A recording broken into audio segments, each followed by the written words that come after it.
Here's another way. I actually don't recall offhand if Priest introduces this way, but it still can be useful. Why it was dimming there.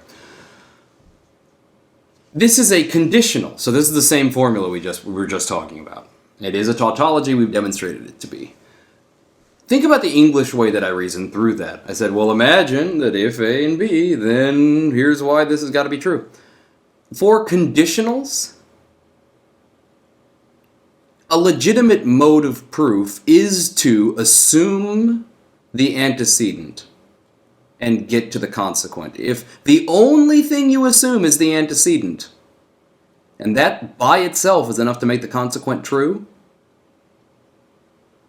then this conditional will be true whatever else is true. It will be true unconditionally, independent of the conditions in the world, meaning it's true always, thus it is a tautology. So this works for conditionals. It will thus work for one other kind of formula in PL and in every other logic that we're going to encounter. If you remember what conditionals are, that will tell you what that other kind of formula is for which the conditional proof would work. In a modified form, I will say. But let's concentrate on what we have at hand. So we set it up. How do we set it up? I just assume the antecedent. It's A and B. Cool. That actually makes something like a legitimate mock-up of an and. Okay.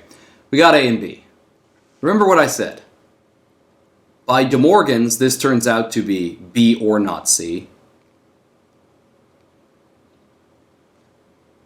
And if this tells us B is true,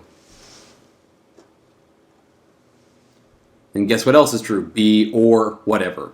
So long as, again, hopefully you're sick of me saying this, so long as you interpret the V, the or, as our logic does, which just means at least one. Could be both.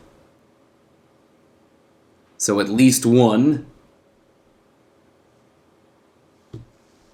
of B or not C. Okay. Didn't exactly center that, but we'll just roll with it. We're not quite done, because we have to run De Morgan's on this. And remember, De Morgan's can pack in negations, but it can also generate the packed up form by reversing the procedure. So I add a negation, I change the negation status of both sides. B was unnegated, so it becomes negated. C was negated, so it becomes unnegated. I flip the sign from or to and this whole thing is knotted. Simple. If you can find a non-reductio way to prove things, it tends to be shorter. Tends to be. That's not a universal law. But whenever we're talking about demonstrating entailment, if you're told that the entailment holds or not, then you can absolutely know that you can go forward and prove that by the reductio strategy. These require a little more creativity, but once you get used to it, you see it, and I think it's a little more fun than just grinding out reductios, but there you are.